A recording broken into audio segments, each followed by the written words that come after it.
Welcome to Regulated and Rich, the podcast for women who are done being a hot mess with money and ready to actually change it.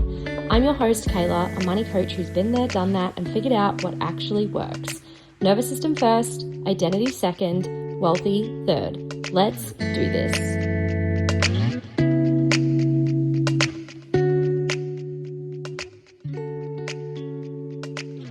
Hello, beautiful. Welcome back to another episode of the podcast. I love this podcast. I absolutely love being here. I am a yapper, natural born yapper. My report cards growing up were always, would improve if she applied herself and is a major distraction to others. And so I was basically born to talk for a living. My goal in life is to be paid just to have a yap. Anyway, I hope you had a beautiful Easter, a beautiful holiday break. Some of you have children at home still. Some of you have children who have gone back to school. Some of you don't have children at all. My kids were home last week, so there was no podcast episode. I just didn't have it in me, if I'm honest, to get to recording. I meant to pre-record an episode the week before school holidays, and it didn't happen. I don't know, can't remember why, didn't have the energy for it, whatever the case may be. And yeah, so instead of trying to push and pressure myself to get one out last week, I just let it go. Let it go. So anyway, we're back. And actually, I think the break between was probably kind of good because I feel like I talked a lot about the nervous system in the first 3 episodes of the podcast, and the nervous system is crucial to increasing your money experience, so to having more in the bank account, and not only money, right? Like, but everything. Learning to regulate your nervous system through any kind of stressor or activation is just so life changing for so many reasons. And it's something that a lot of us weren't taught, right? Regulating our nervous system, we are a generation who was told that, if you had big feelings, you had to shut them down immediately. There was no space for feelings and for stress. As a child, I know my parents would be like, you've got nothing to stress about, what are you crying about, like all the things. So learning to regulate is just like this wild phenomenon that I think a lot of millennials are learning as adults, which, I mean, there's lots of things that millennials are doing as adults that, we could have been taught when we were younger and we weren't. So anyway, the nervous system is definitely a big piece to the bigger picture, and is crucial if you're wanting to change your money experience for sure. Um, it's going to be really difficult you might find that you can make or attract more money, but it is going to slip through your fingers. There are going to be bills and expenses pop up that take that money away without doing some regulation of the nervous system. So it is definitely a crucial piece to the puzzle. But underneath that, the kind of foundation layer underneath the nervous system is actually your identity. And your identity is essentially what you believe to be true about yourself and the world around you and how it operates.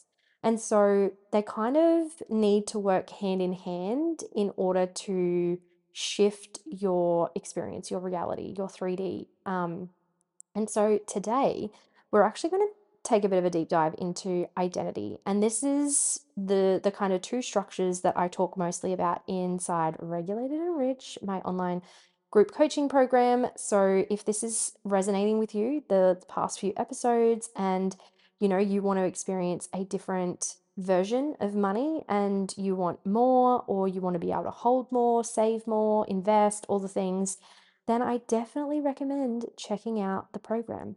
But for today, we're going to chat about identity and what that means and how it shows up. So, this is the foundation layer underneath the nervous system work and nervous system regulation. And in the last episode, I did talk about regulating your nervous system is not about never experiencing stress or experiencing things that feel uncomfortable. That's never going to happen.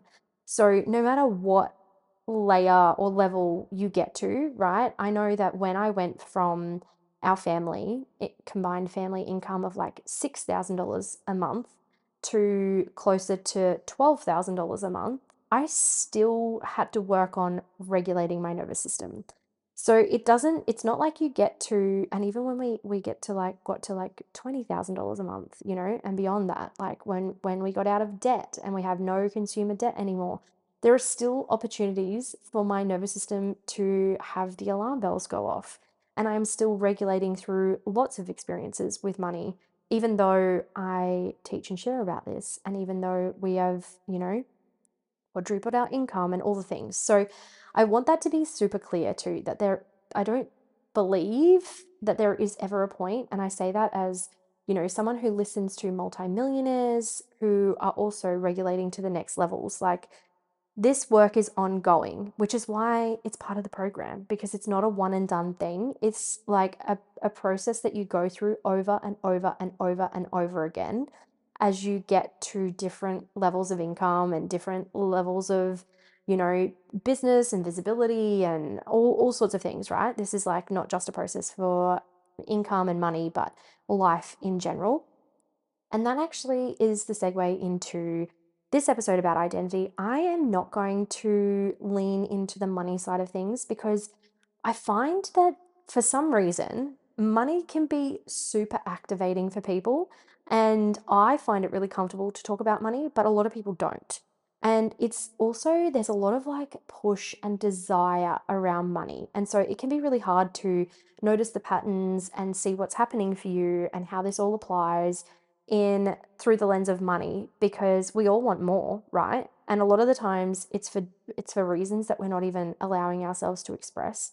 Um, and that's for a whole bunch of different reasons. But anyway, we won't get into that. That can be future episodes. But I actually am gonna share the identity sort of story through health and fitness. Okay.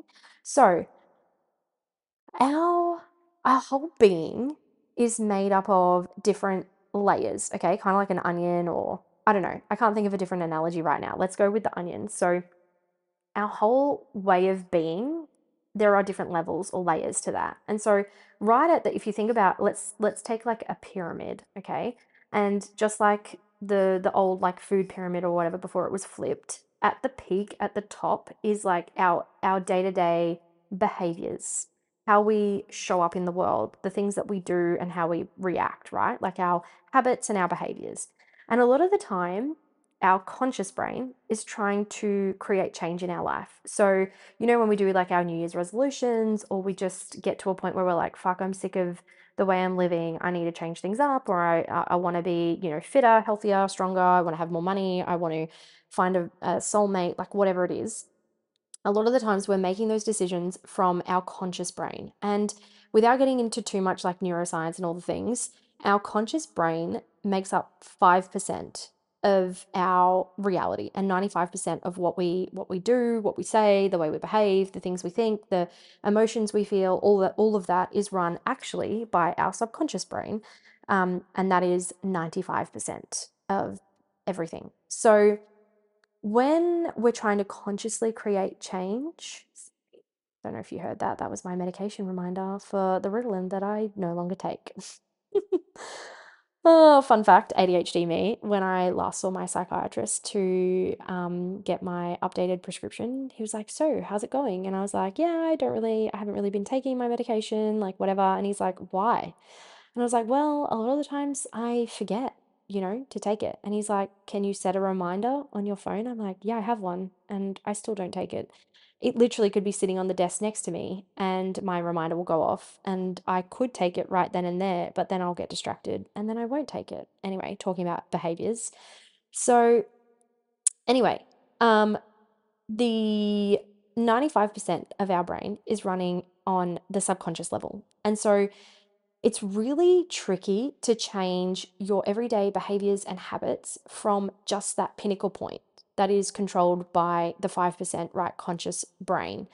And as we go deeper into the levels or the layers, there is our beliefs, and then our identity is like the foundational, right? I'm not going to go into all the different levels, but essentially right at the bottom is our identity, and that is who I am, right? So if you think about how you would describe yourself from an I am perspective, like I am creative, right?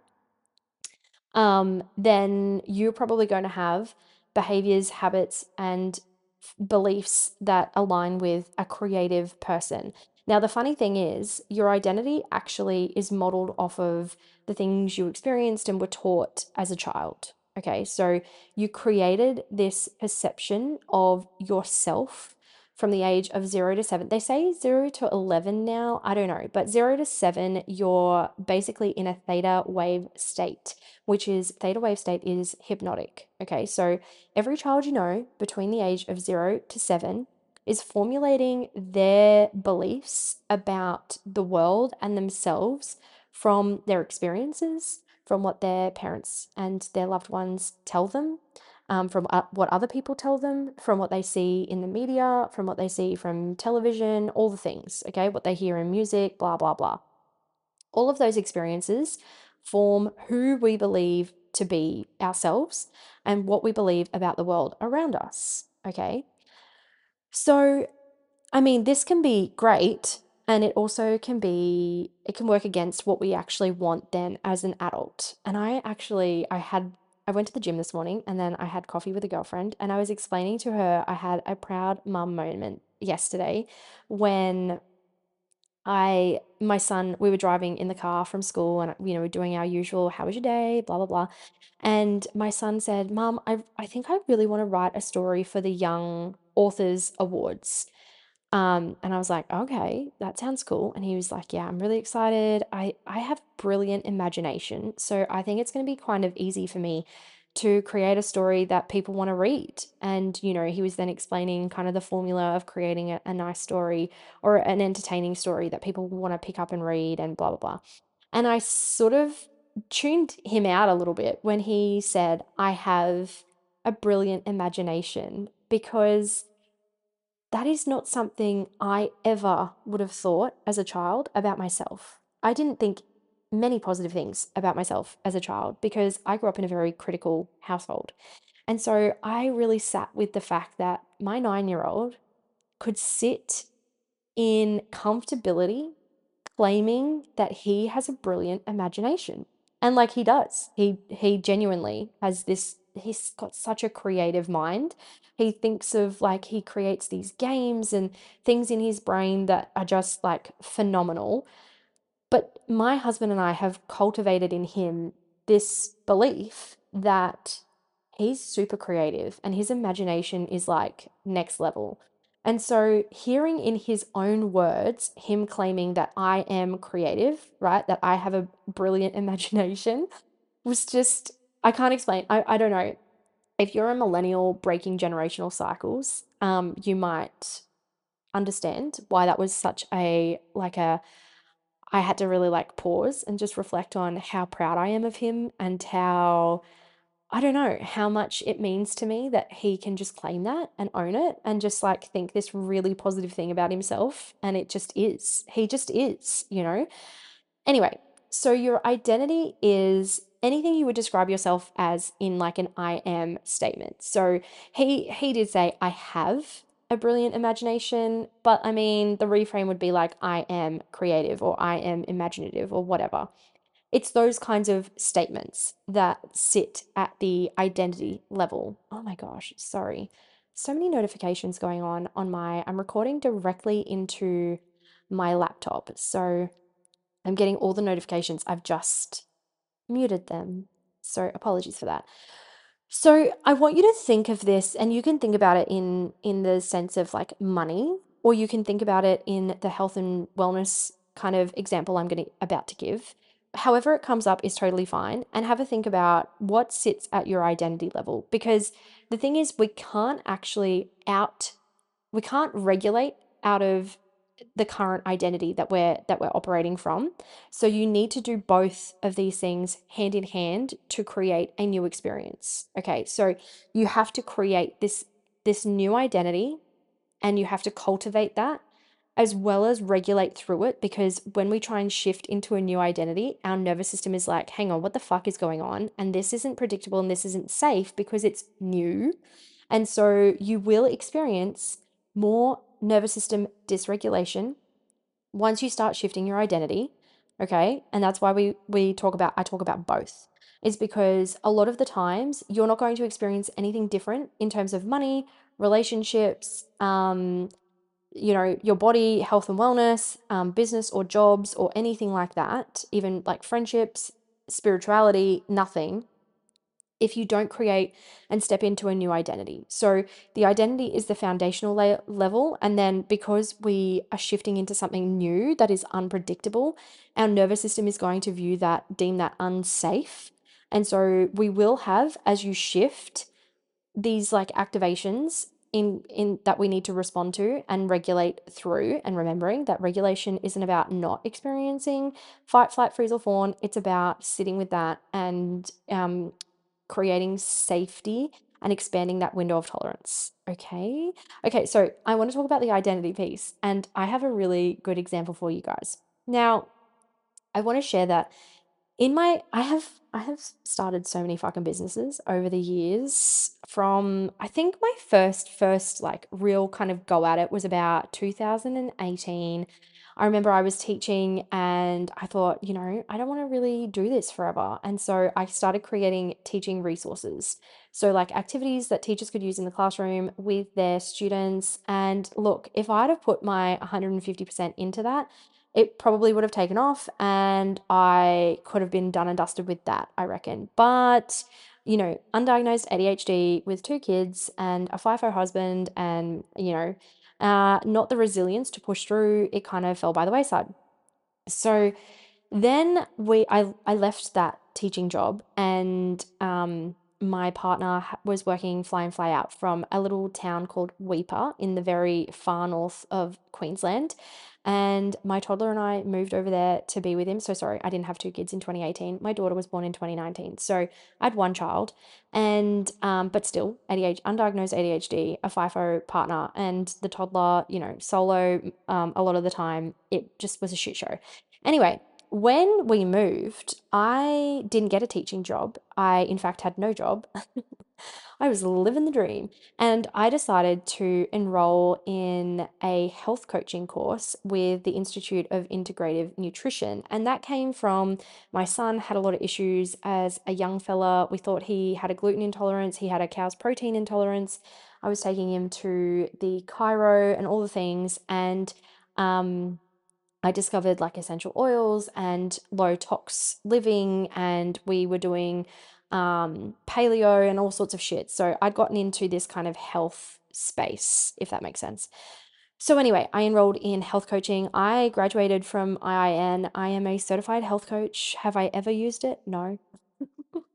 Just another dead business in Kayla's business graveyard. But I guess it's a good foundational like knowledge, right? So I am a certified health coach, not like a PT, health coaching in terms of like micronutrients versus macronutrients and why permaculture is, anyway, I won't get into all the things, but I share all of that because I've never identified as like a healthy person. Okay. So I wouldn't like introduce myself to someone and be like, I am a healthy person. I am fit. I am strong. None of those things. Never. Growing up, I was the kid who I would prefer to chuck a sickie on a sports carnival day and stay home and read than be anywhere near a fucking cross country track. Okay. I was that kid. And then my partner is the complete opposite. He used to skip school so he could go surf. He grew up on the Sunshine Coast, so he could go surfing with his friends. So we are like polar opposites, and that shows up in our behaviors and our habits. Okay. He's currently training for a triathlon. What the fuck? Kill me. I would rather stick pins in my fingernails than do that. A kudos to him. And he is the type of person who he has this massive goal and he's gonna fucking smash it. And I know he will smash it because he is a dedicated, determined human, right? That's just who he is. So the identity piece is like where I can say my partner is just this, if he sets a goal, he's going to fucking smash it. That is who he is as a person. That is his identity, right? Or at least how I perceive him. And so I would say that my identity, for the most part, is like, I'm fucking lazy. I am fucking lazy. Okay. I am a homebody. Right now, I'm recording this podcast sitting in my bed in my $800 Adairs sheets, linen, vintage wash linen, fucking love, with my aircon going. I've got my oversized tee and my bike shorts on from going to the gym this morning. I am like living the dream, right? I could live and hibernate in this fucking bed. So I wouldn't necessarily identify as like a healthy, strong person, especially not before 2026. Okay. So prior to 2026, I wasn't a gym girly. I wasn't healthy. I wasn't fit. I wasn't strong. I didn't identify in that way. Okay. I was more like a couch potato. So I would much, when I say I am a couch potato versus I am fit, I could believe I am a couch potato 1000 times more than I believe I am fit. Yeah. What I decided in 2026 was this is my fucking year. Okay, 2026 is the year that I am dedicated to my business. I am a business woman. I am a business owner. I am also a fit and healthy woman. I am the type of person who prioritizes my health and my fitness because I want to be here for the long haul. I want to see my grandkids be adults and grown and find their love and have their babies. I want to be around to be the great grandma. Okay. When I was little, I had no, I had 3 out of 4 great grandparents alive, right? My, my last standing, this is a bit morbid, but my last standing great grandmother, she passed away the same, literally like 2 weeks after my dad, when I was 19 years old.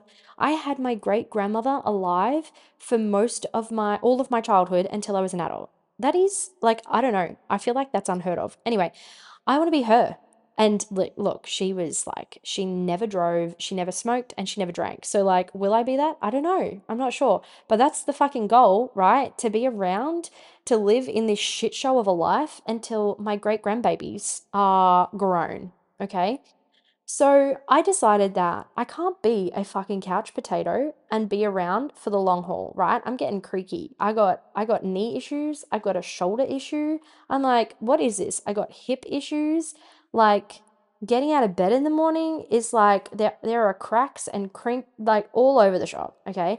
So at the end of last year, well, midway through 2025, I joined the gym with a girlfriend who I would say she absolutely identifies as healthy, fit, and strong. Okay. If she misses one of her 6 gym sessions a week, she is not okay. She feels shit. She feels not herself. Like even when she just had a baby, or her baby is 10 months old, and even when her baby doesn't sleep through the night and her baby is sick and she's not feeling the best, she's still at the gym. There is very little that gets her to not go to a gym session, okay? Because her identity is I am fit, I am healthy, I am strong, right? She's also an ex-bodybuilder, so like bitch is crazy. Anyway, and even the gym we go to isn't her like usual form of training. And she's like, this isn't really hitting the spot 99% of the time, but it's something for now, right? Whereas I go and I'm fucking dead. Yeah. We laugh that if she doesn't like the program because it's like a little bit boring, there's not much cardio going on, is like my fave because I fucking hate cardio. I don't think I'm ever going to be a cardio bunny. Anyway, so you can see how your identity really changes how you show up in the world, right? Like she identifies as I am healthy, I am fit, I am strong. She's at the gym 6 days out of 7, and even with a FIFO partner and 2 kids, she's still there. And if she can't make an 8 a.m., she'll go at 5 or 6. And there is very little that makes her not show up to a gym session, right? I last year in 2025, I would be at the gym Tuesday, maybe Thursday. And she was like, "What are you doing? Like, you're not even scratching. Like, there's basically no fucking point in you even coming. Like, obviously, anything is better than nothing." And she's not a judge, shame, she was not trying to shame me, but she's like, "Girl, you need to like, come on." Anyway, so I was like, okay, 2026, I am shifting into this new identity. I am the CEO, multi-million dollar business owner. I am the woman who prioritizes my health and fitness because I want to be around for the long haul. And also, I know it helps me show up in an energy for my business, right? Which is a bigger goal for me, which is wild. Like, let that sit with you, because when your business, growing your business is a bigger goal than like longevity, that's fucked. Anyway, but I am stepping into this different identity, right? I am going to end 2026 in not the same way as I started 2026 or I ended 2025, because that is not it. And can I tell you, I no longer have a 9 to 5. I have gone all in on my business. I have my relationship with my partner is the best it's ever been. Also, sometimes I kind of like over the weekend, he was wild, like weirdly, cuddly and affectionate. And I was like, what in the fuck is going on? All of these things have shifted because I have shifted who I am, and I no longer identify with the same identity that I had in 2025.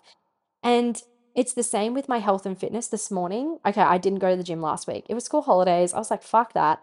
I cannot be bothered. The kids, all the things. I'm just not, it's not happening. I'm not doing it. I'm not even going to push. I want to chill out. I want to sleep in. The kids are sleeping in. Like, I'm not about the hustle. We're going to do some shit that's like fun together. And also, I just want to veg out. And I was like, you know what? I'm totally okay with that. That is also totally okay. I'm not the type of person who is going to hustle and push through things when I'm listening to my body and I'm like, you know what? Like, this is just the priority is actually spending time with my kids. Is that a cop out? Maybe. I don't fucking know. Anyway, it is what it is. It happened. It's fine.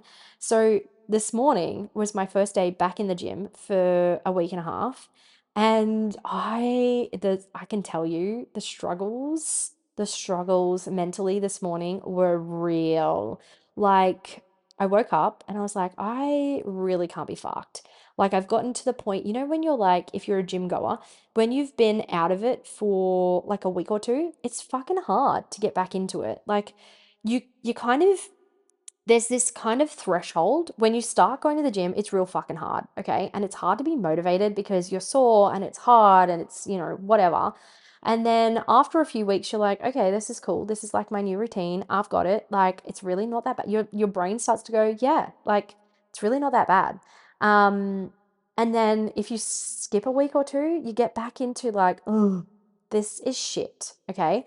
So this morning I woke up and I was like, oh, I really don't want to go. I don't want to go. I was meeting a girlfriend for coffee, so I was like, oh, I can't eat like before the gym because it makes me want to throw up. Even though my girlfriend's like, you need to eat something to like fuel your body. I can't do it. I've tried. Half a banana? No, I can't. So then I was starving this morning because we had takeaway for dinner last night because it was jujitsu night. I didn't want to have takeaway, but I couldn't be fucked cooking. Anyway, that's another story. So I didn't have like a substantial dinner. So I woke up this morning, I was actually starving. And I was like, I feel really nauseous. I'm the type of person that when I'm sick, I just want to throw up or I need to eat immediately. Like, I was like, do you know what? I'm just not going to go. And then I was like, no, because I am the woman who prioritizes my health. I go to the gym on Wednesdays. It's just what I do. It's in my calendar. It's what I do. So I was like, no, no, I am going to the gym. And I booked in. Usually I would book in on the weekend for the Monday, Wednesday, Friday.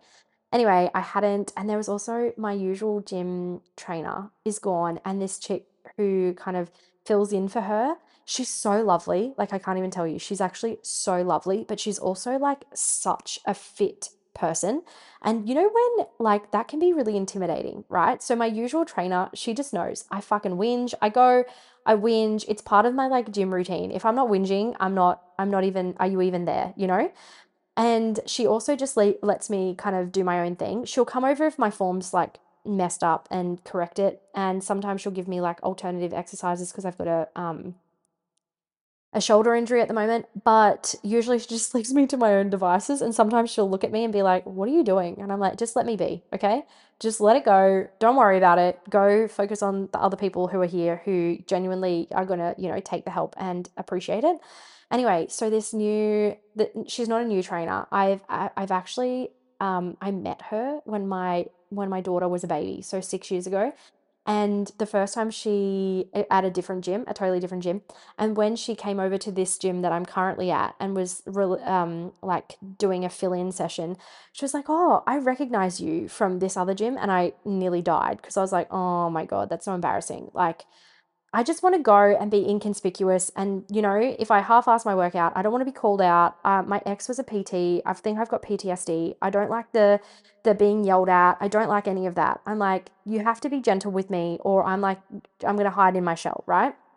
Anyway, so that was another layer of like, oh, I don't want to go because Caitlin's going to call me out if I'm doing the wrong thing and she's going to push me. And I'm just like, I'm getting my period next week. I'm not in the mood, right? I'm not in the mood to be there and pushing through it. Like, today, just showing up is going to be my win. Okay. Just getting back on the horse and being, yep, I am the fit woman who goes Monday, Wednesday, Friday. Anyway, I went, and do you know what? Partway through the session, I was like, do you know what? I'm just proud of the fact that I'm fucking here. I booked in, I pushed through all my shit. I didn't succumb to the excuses, which I would have done. 2025 Kayla would have been like, you're right. Let's just stay home, Let's just go to the cafe early, do some work before my girlfriend rocks up. But no, because the identity that I have in 2026 is I am the woman who shows up Monday, Wednesday, Friday to the gym. It's what I do.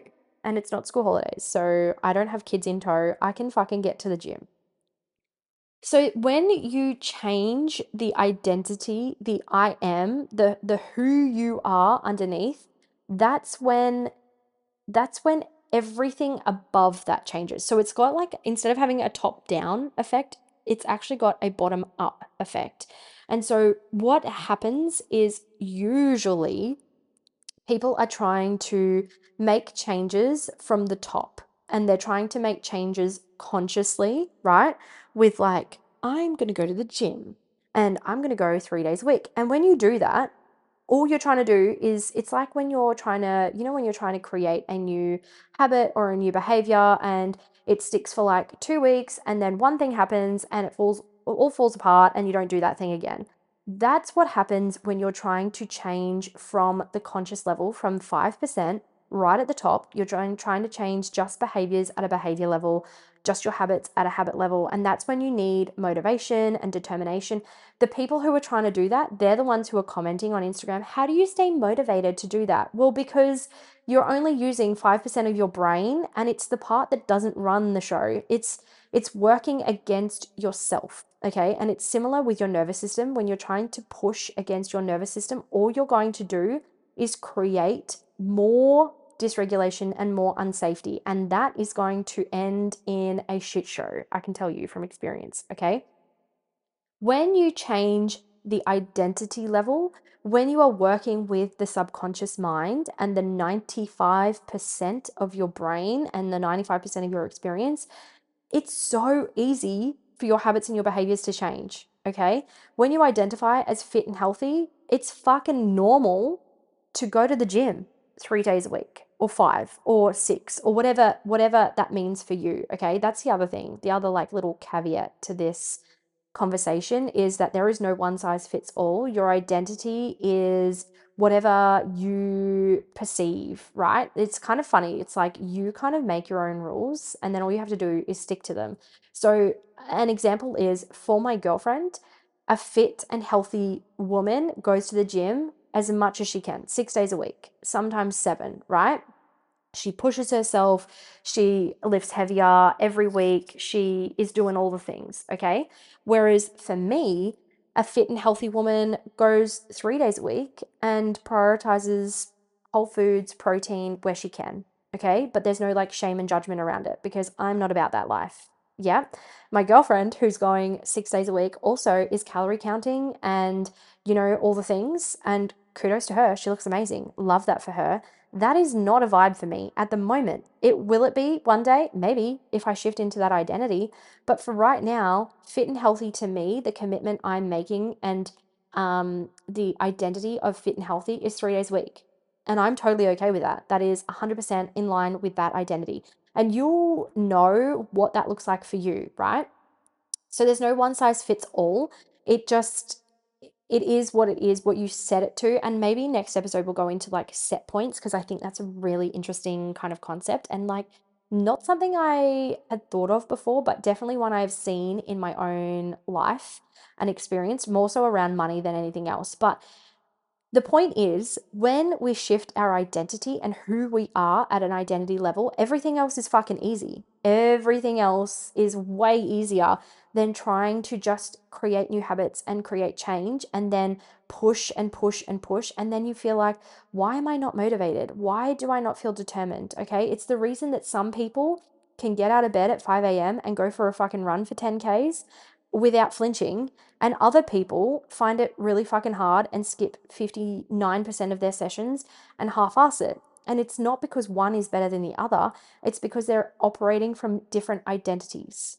Okay? One identifies as a fucking runner who gets up and gets it done, and one identifies as not that person. Okay? I don't know what their identity is, but it's not someone who gets up and does the run and is a runner, right?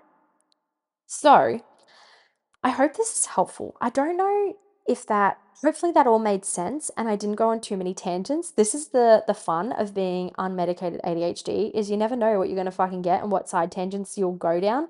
But I think the biggest takeaway is that your identity fucking matters. Your identity too is formed as a child, okay? So that's why I talk about changing it because if I lived my life from the identity of the child who, was parentified by my mother, who had an emotionally absent stepfather, who had a physically and emotionally absent biological father, who, was born out of domestic violence, like there are so many things that my life would be so different if I hadn't done this work and I hadn't decided who I was going to be and how my life was going to be.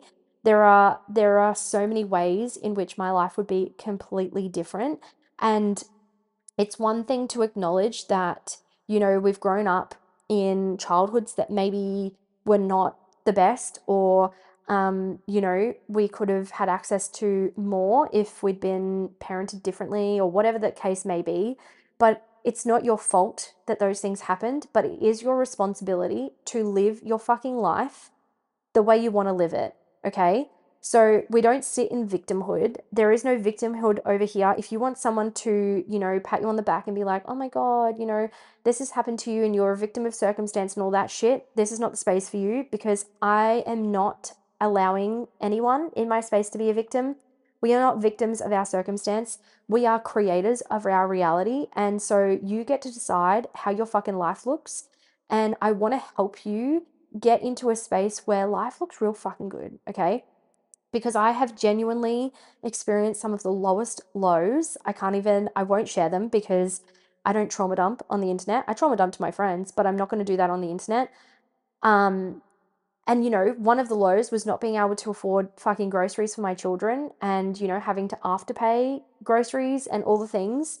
And then now my life is completely different and my life is in alignment with what I have intentionally created, the shift in identity that I have intentionally worked on for years is still coming to fruition, and it fucking excites me because it means that I know exactly A, how to get here, and B, that you can fucking do it too. I am no one special.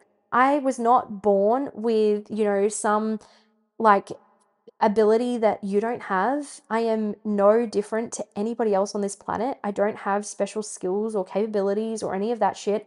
I wasn't even really born into privilege. I mean, I've experienced privilege. I mean, that's actually not true.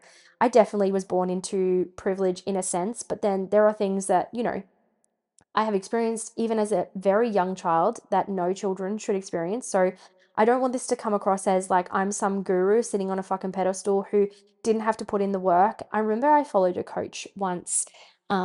She was like a young girl, and my girlfriend and I at the time would sit there. We went through this massive personal development journey during COVID, and we would sit there and be like, how the fuck is this girl so successful as a coach? She's this young girl. She was like putting in her order for her Porsche and all sorts of shit. And I was like, how? How?